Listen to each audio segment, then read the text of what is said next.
Hello, this is Brett from SurvivalComms, and today we're going to build a simple vertically polarized antenna for the 27 MHz CB band, and this is going to be used in an upcoming video. The antenna we're going to build today is a simple wire ground plane, and in this configuration is also popularly known as a jungle antenna. The heart of our system is one of these El Cheapo Pomona 1452 BNC female to double binding post adapters, and these are a great thing to keep in your antenna tackle box. And if you choose to procure one of these for yourself, get yourself the original Pomona, as the quality is much better than this particular knockoff. We're going to need some wire.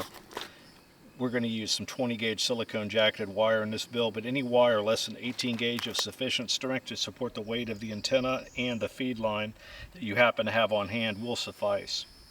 You're going to need some kind of rigid, lightweight, non-conductive material to form a frame for the ground plane. In this particular example here, we're going to go ahead and use bamboo. You can also use materials that you scavenge from the landscape in order to build this rigid, non-conductive frame. Now, in building the frame, you're going to need to bind it together somehow, and I'm going to go ahead and use cordage, but you could certainly use zip ties or tape if you happen to have those on hand. You're also going to need some kind of a support line, and I'm just going to use this throw line here, and then also, of course, you're going to need your RF feed line.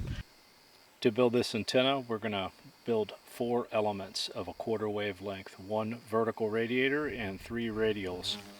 The math is just like doing a dipole antenna, 468 divided by the frequency in megahertz, in this example 27 megahertz, and then multiplying that times 0.5. So 17.3 feet is our half wavelength. Multiply that times 0.5 and we get 8.65 feet. And then rough rule is always round up, so we round that up to 9, and we'll cut our 4 elements at 9 feet each. Now let's go ahead and assemble our feed point with our antenna elements. Take 3 of the elements of the 4 you just cut, measure back a few inches, 3 or 4 inches, and then the silicone wire is incredibly easy to strip with your fingers.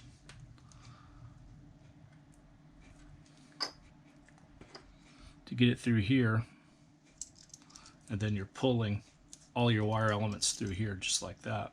You're going to want to put some kind of a stopper knot in here to tie your elements to the feed point. If you're just going to do a stopper knot, just a simple overhand knot is going to work for you. Just like that.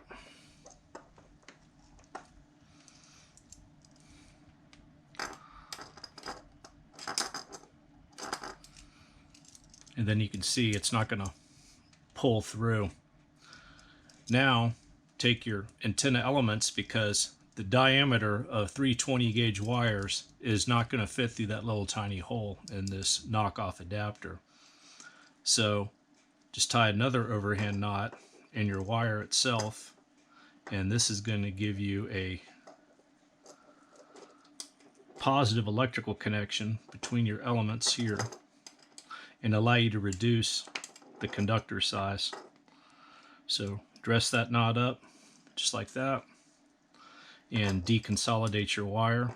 You're only going to fit 1 of these through that little tiny hole.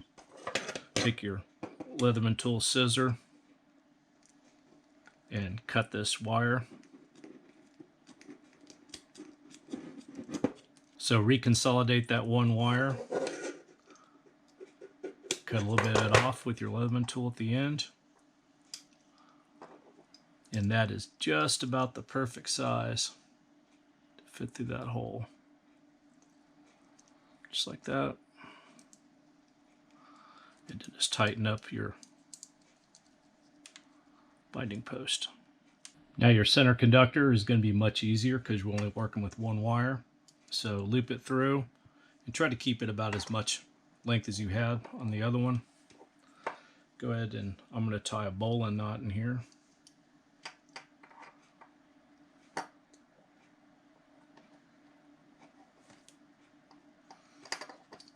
Just like that for our top element.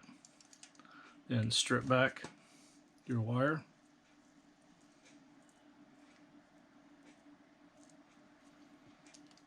And put it through your binding post.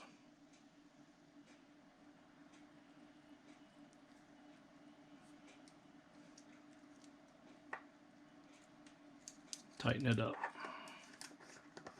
Now your feed point is assembled. Now here's our frame complete. When you build your frame, ideally you want your legs of the triangle to be a quarter wavelength, so it would be 9 foot. This is about 7 foot. You could definitely use zip ties or tape or anything else you have on hand in lieu of using cordage like I've done. Take your throw line and your vertical radiator and just make a loop with your vertical radiator. I'm just going to make a bowline in the antenna wire.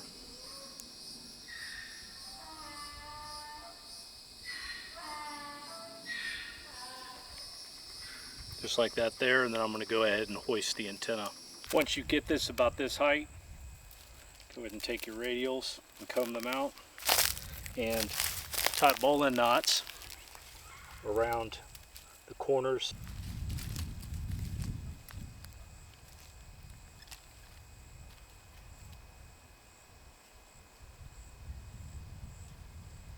Take your feed line, feed it underneath, and make your connection to your feed point. Then hoist your antenna.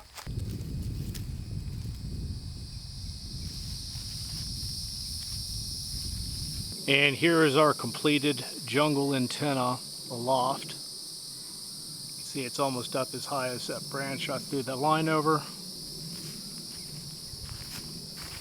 And here's looking at our antenna from the bottom feed point.